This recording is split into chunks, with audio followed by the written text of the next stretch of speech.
তো ভিউয়ার্স, রুমে ওঠার পর থেকে আপনার দেখানো হয় নাই যে আমরা কেমন রুমে উঠছি বা কি কি আছে রুমের মধ্যে, ফ্যাসিলিটি কেমন, দামি বা কত নিছে, প্রাইস কত পড়ছে হোটেলের।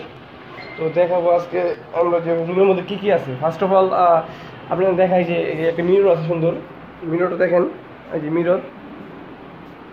তারা একটি আমাদের টিস্যু বক্স দিছে, শ্যাম্পু দিছে 5টা, আরও কিছু দিছে আমি খেয়াল করি। ঝুড়ি আছে ময়লার, একটা সেন্টার টেবিল, একটা সোফা, এখানে টিভি আছে, আর এখানে একটি আলনার মতো একটা আছে, র্যাক আছে, আর এই হচ্ছে খাট, বেড, ডাবল বেড।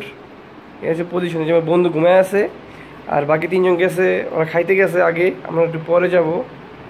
তো এ হচ্ছে রুম, আর এ হচ্ছে আমাদের বেলকনি, ঠিক আছে। আর এই যে হচ্ছে ওয়াশরুম,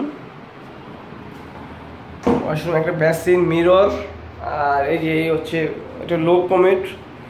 200 টাকা বেশি দিলে আমরা অবশ্য হাই কমেট পেতাম, কিন্তু আমরা লো কমেটে নিছি।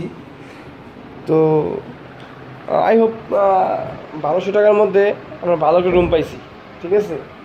কক্সবাজারে মানে এই টাকায় এমন রুম পাওয়া ইম্পসিবল, ঠিক আছে। তাও মোটামুটি টেলিফোন আছে, ঠিক আছে। টেলিফোনটি জাস্ট রিসেপশনের জন্য, আর কোথাও ইউজ করতে পারবেন না। তো ওভারঅল সব কিছু মিলিয়ে রুমটা এই রেন্টের মধ্যে পাই আমরা স্যাটিসফাইড, ঠিক আছে। খারাপ না, ভালোই। তো আপনার সাজেস্ট করবো যে এই টাইপের রুমে উঠেন। এটা হলো লাবণী পয়েন্টে রুমটা, আর রুমের নাম হলো কোয়ালিটি